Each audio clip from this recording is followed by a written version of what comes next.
இன்னைக்கு உலக கிரிக்கெட் ரசிகர்கள் எல்லாருமே ஆர்வமா எதிர்பார்த்துக்கிட்டு இருந்த இந்தியா பாகிஸ்தான் இரண்டு அணிகளுமே பரபரப்பா மோதிருந்தாங்க.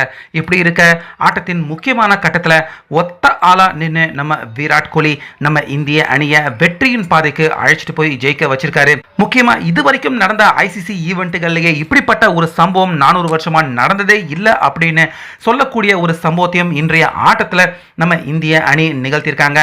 ஸோ அதன் காரணமா ஒட்டுமொத்த பாகிஸ்தான் பிளேயர்கள் எல்லாருமே கதறி கதறி அழக்கூடிய ஒரு மோசமான பரிதாபமான சம்பவமும் இன்னைக்கு நடந்திருக்கு. அந்த வகையில் இன்னைக்கு டாஸ் ஜெயிச்சது பாகிஸ்தான் அணிதான். அதனால ஃபர்ஸ்ட் நாங்களே பேட்டிங் பண்ணிக்கிறோம், பிச் நல்லா இருக்கு அப்படின்னு பேட்டிங் பண்ண வந்த பாகிஸ்தான் அணி பக்கம் உல்ஹக் 10 ரன்லயே அவுட் ஆயிட்டாரு. பாபர் அசாம் 23 ரன் எடுத்தாரு. ஷக்கீல் நல்லா விளையாண்டு 62 ரன்கள் எடுத்தாரு. கேப்டனான ரிஸ்வான் 46 ரன்ல அவுட் ஆக அடுத்ததா வந்த பாகிஸ்தான் பேட்ஸ்மேன்கள் எல்லாருமே சொற்ப ரன்களுக்கு அவுட் ஆனாங்க. கடைசி நேரத்தில் குஷ்தி அவரும் மட்டும் ஒரு 38 ரன் எடுக்க கடைசியாக 300 ரன் எடுக்கணும் அப்படின்னு வந்த பாகிஸ்தான் அணி 241 ரன்னுக்கே எல்லா விக்கெட்டையும் வேற இழந்துட்டாங்க.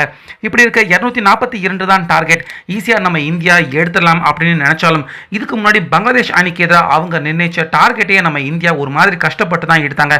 அதனால எங்க நம்ம இந்தியாவும் ரன் சேசிங் ஈடுபட கஷ்டமாக இருக்குமோ அப்படின்னு எதிர்பார்த்த போது ரோஹித் சர்மா துவக்கத்திலேயே நல்ல ஓப்பனிங் கொடுத்தாரு.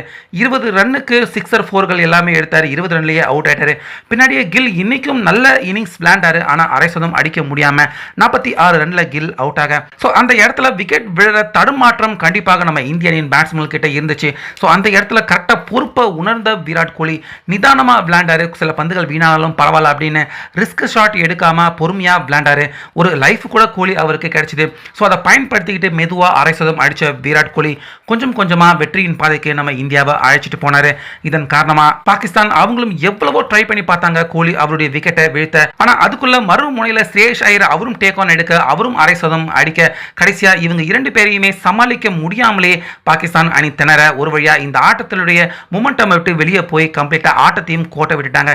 இதனால ஒரு அசால்ட்டான வெற்றியை இன்றைய ஆட்டத்தில் முக்கியமா கோலி அவருடைய முக்கியமான இன்னிங்ஸ் மூலியமா நம்ம இந்தியா அடைஞ்சு தற்போது செமி ஃபைனல்ஸ்க்கு உள்ள முதல் ஆளா நம்ம இந்தியா குவாலிஃபை ஆயிருக்கிறது மட்டும் இல்லாம இதுவரைக்கும் ஐசிசி வரலாற்றிலேயே ஒரு தொடரை நடத்துகிற அணி அவங்க முதலாவது ஆளாக அந்த தொடரை விட்டு ரூல்ட் அவுட் ஆனதே கிடையாது. அதாவது செமிஃபைனல் வாய்ப்பை இழந்து கம்ப்ளீட்டாக வெளியேறினதே கிடையாது. அந்த சம்பவம் இந்த தொடரில் முதலாவது ஆளாக பாகிஸ்தான் வெளியேறிருக்காங்க. அவங்க தான் இந்த தொடரையை நடத்துகிற அணி. அப்படிப்பட்ட ஒரு மோசமான சம்பவத்துக்கு பாகிஸ்தான் அணி இந்த தோல்வியின் மூலிமா அவங்க தள்ளப்பட்டிருக்காங்க. அதன் காரணமாக தோல்வியால் விரக்தி அடைஞ்சு ஒட்டுமொத்த பாகிஸ்தான் பிளேயர்கள் மைதானத்திலே இன்னைக்கு உட்காந்துக்கிட்டு அவங்க அழக்கூடிய மோசமான பரிதாபமான சம்பவமும் இன்னைக்கு பார்க்க முடிஞ்சது. ஸோ அந்த வகையில் நம்ம இந்தியா இந்த ஆட்டத்தில் ஜெயிச்சு செமிஃபைனல்ஸ்க்கு உறுதிக்காக குவாலிஃபை ஆயிட்டாங்க. இதை பற்றி உங்கள் கருத்தை சொல்லுங்கள்.